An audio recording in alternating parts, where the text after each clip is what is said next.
Next, Stephen describes the sequential nature of the 7 habits and shows how the first 3 habits develop the necessary character strength to be more effective with others. He also shows how we can achieve mutually desired results by combining our talents, abilities, and best efforts with that of others.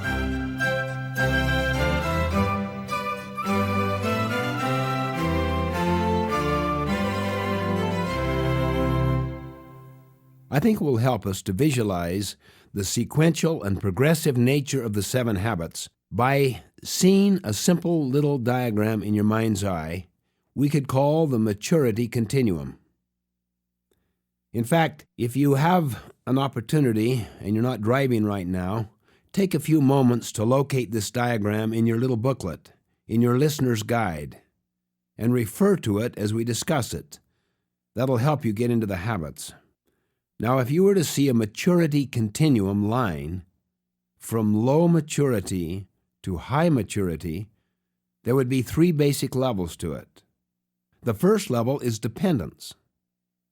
The second, the middle level, is independence.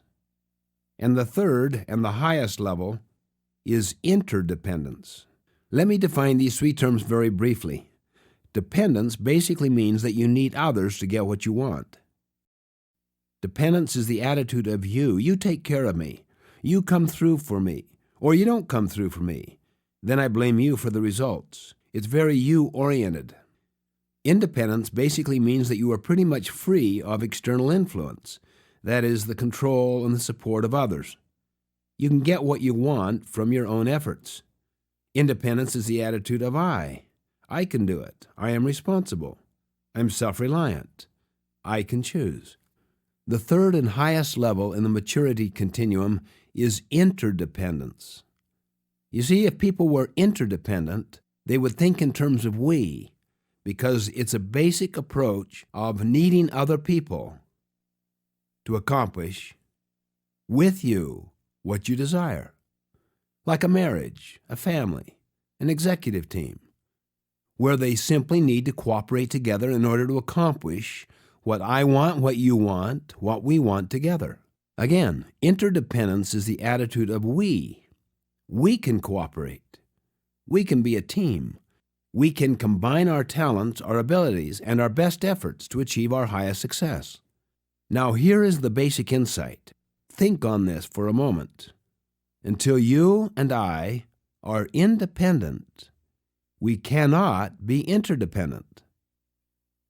Now, let me say that again. Until you and I are independent, we cannot be interdependent. In other words, we can't do calculus before we understand algebra. We can't run before we learn to walk.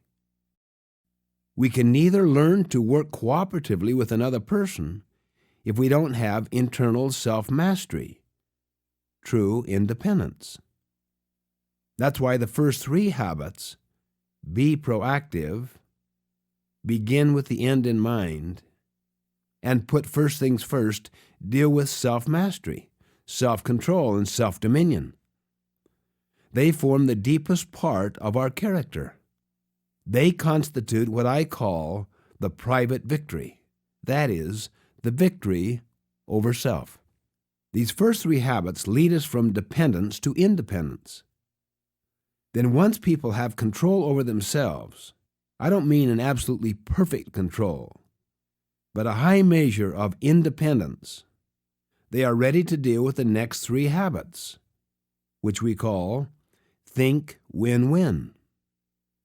Seek first to understand, then to be understood, and synergize. And all of these help us in our relationships with others, enabling us to be successful with them. Thus, these habits, 4, 5, and 6, develop what I call the public victory, that is, effectiveness with others. The public victory is based on teamwork, on cooperation, on communication. In fact, on creative cooperation based on communication. Habits 4, 5, and 6 utilize our personality, and they are more skill-based. These public victory habits lead us from independence to interdependence. That is the attitude of we. We cooperate. We work together. We create together to accomplish common desired results. Then habit 7, sharpen the saw, is the habit of renewal, of regular balanced renewal in all the dimensions of our lives, which surrounds and encompasses all of the other habits and nurtures their continued development. Habit 7, sharpen the saw, is the habit of continuous improvement that creates an upward spiral of growth and development.